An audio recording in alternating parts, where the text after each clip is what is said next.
अस्सलामु अलैकुम वरहमतुल्लाहि वबरकातुहू। औरतें अपने ज़ेवरात की ज़कात किस तरह अदा करें? यानी अगर किसी के पास चांदी के पाजेब बने हुए हैं या सोने का लौंग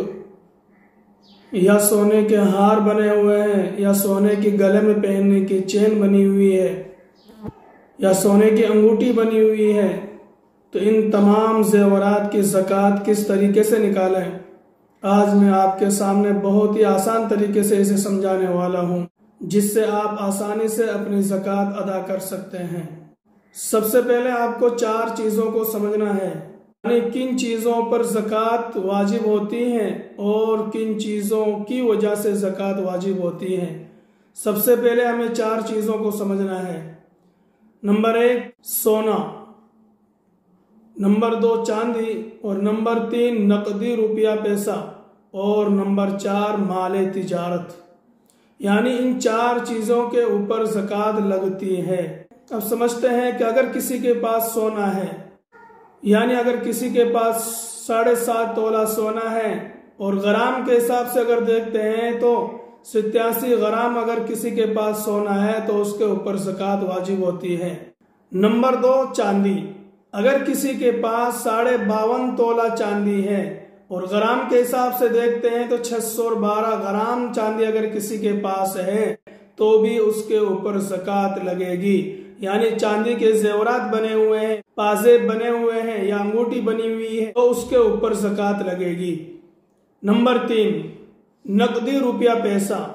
अगर किसी के पास बैंक अकाउंट में या जेब में या नकद किसी के पास तकरीबन इतना पैसा है कि जिससे 612 ग्राम चांदी खरीदी जा सके, तो आज के हिसाब से अगर हम देखते हैं तो हमारे इलाके में आज का चांदी का जो भाव है 612 ग्राम का तकरीबन 40,000 रुपये बनते हैं। यानी 40,000 रुपये में आप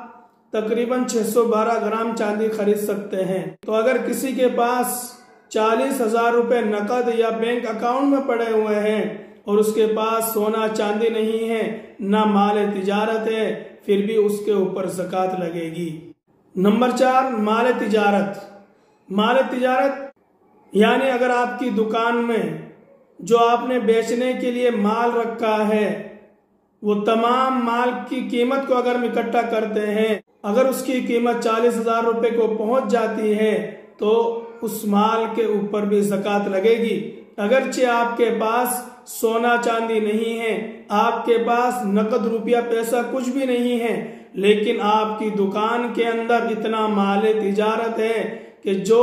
40,000 रुपये की कीमत को पहुंच जाए तो उसके ऊपर ज़कात लगेगी। तो 4 चीजें आपको अच्छी तरीके से समझ में आ गई। नंबर 1 सोना, 7.5 तोला सोना, और ग्राम के हिसाब से देखते हैं तो 87 ग्राम सोना अगर किसी के पास है और उसके पास चांदी का कोई आइटम नहीं है, नकदी रुपया पैसा नहीं है, इसी तरीके से माल तिजारत भी उसके पास नहीं है, लेकिन अगर उसके पास 7.5 तोला सोना या 87 ग्राम सोना अगर उसके पास मौजूद है तो उसके ऊपर ज़कात लगेगी। इसी तरीके से 52.5 तोला चांदी, यानी चांदी के आइटम आपके पास मौजूद हैं, चांदी के पाजेब बने हुए हैं, चांदी की चेनें बनी हुई हैं, चांदी की अंगूठियां बनी हुई है, और ये तमाम 52.5 तोला चांदी की कीमत को पहुंच जाती है और आपके पास नकदी रुपया पैसा नहीं है, माल तिजारत भी नहीं है और आपके पास सोना भी नहीं है, और सिर्फ आपके पास 52.5 तोला चांदी या 612 ग्राम चांदी अगर मौजूद है तो आप पर ज़कात लगेगी। इसी तरीके से आपके पास ना सोना है, ना चांदी है और ना माल तिजारत है, सिर्फ आपके पास तकरीबन 40,000 रुपये मौजूद है, या तो आपके पास नकद है या बैंक अकाउंट में पड़े हुए हैं, तो भी आपके ऊपर ज़कात लगेगी। इसी तरीके से आपके पास ना सोना चांदी का कोई आइटम है, ना आपके पास नकद रुपया है, ना बैंक में आपके पास है, लेकिन अगर आपकी दुकान के अंदर जो आपने बेचने के लिए जो सामान रखा है वो अगर इतना है कि वो तमाम की कीमत को अगर इकट्ठा किया जाए, जमा किया जाए, तो उनकी कीमत 40,000 रुपए को पहुंच जाए तो भी आपके ऊपर ज़कात लगेगी। अब समझिए कि अगर आपके पास 7.5 तोला सोना नहीं है और 52.5 तोला चांदी भी आपके पास नहीं है और 40,000 रुपए नकद भी आपके पास नहीं है और माले तिजारत भी इतना नहीं है कि जो 40,000 रुपए की रकम को पहुंच जाए, तो क्या आपके ऊपर ज़कात लगेगी या नहीं लगेगी? तो इस चीज को आप अच्छी तरीके से समझने की कोशिश करें कि अगर आपके पास सोने का आइटम थोड़ा सा है, मसलन आपके पास सोने की अंगूठी है और सोने का लौंग बना हुआ है, यानी आपके पास सोना इतना नहीं है कि वो 7.5 तोला को पहुंच जाए, तो क्या करें? अगर आपके पास सोना 7.5 तोला से कम है और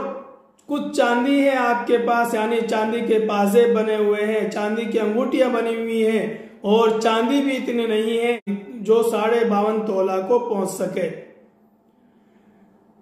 तो हम ज़कात किस तरीके से निकालेंगे? तो सबसे पहले हम ये देखेंगे कि सोने का जो आइटम है, आपके पास सोने की जो अंगूठी है, सोने का जो लौंग बना हुआ है, इसी तरीके से चांदी के जो पाजे बने हुए हैं या चांदी की अंगूठियां हैं, ये तमाम मिलकर अगर 7.5 तोला सोना या 52.5 तोला चांदी की रकम को पहुंच जाती है तो उस पर ज़कात लगेगी। इसी तरीके से ना आपके पास 7.5 तोला सोना है और ना 52.5 तोला चांदी है और आपके पास 40,000 रुपए नकद भी नहीं है, तो क्या करें? तो जितना आपके पास सोने का आइटम है और जो चांदी का आइटम है वो सब मिलाकर, और मान लीजिए कि आपके पास 10,000 5,000 नकद रुपया पैसा है, तो इन तमाम को इकट्ठा करके इनकी कीमत निकाली जाएगी और इन तमाम की कीमत अगर 40,000 रुपए को पहुंच गई तो उसके ऊपर ज़कात लगेगी। इसी तरीके से अगर आपके पास 52.5 तोला चांदी भी नहीं है, ना 7.5 तोला सोना है और ना 40,000 रुपया आपके पास नकद है, तो क्या करें? अगर आपके पास थोड़ा सा सोने का सामान है, थोड़ा सा चांदी का सामान है और 5-10 हजार रुपए नकद है और आपकी दुकान के अंदर इतना माल तिजारत भी नहीं है कि जो 40,000 रुपए को पहुंच जाए, तो इन तमाम चीजों को हम जमा करेंगे। मसलन हमारे पास 10,000 रुपए का सोने का सामान है, 10,000 रुपए का चांदी का सामान है और 5,000 रुपए हमारे पास नकद मौजूद है, और अगर हमारे पास माल तिजारत 15,000 रुपए का है या 20,000 रुपए का है, अगर हम इन तमाम को जमा करते हैं तो हमारी कुल रकम 40,000 रुपए को पहुंच जाती है, तो हमारे ऊपर ज़कात लगेगी। अब समझते हैं कि ज़कात कब लगेगी। मसलन आपने 25 रमजान को 50,000 रुपए का या 40,000 रुपए का सोना चांदी खरीदा, तो खरीदने के बाद दूसरे ही दिन उसके ऊपर ज़कात वाजिब नहीं होगी। यानी जो सामान आपने खरीदा है उसके ऊपर साल गुजरना जरूरी है।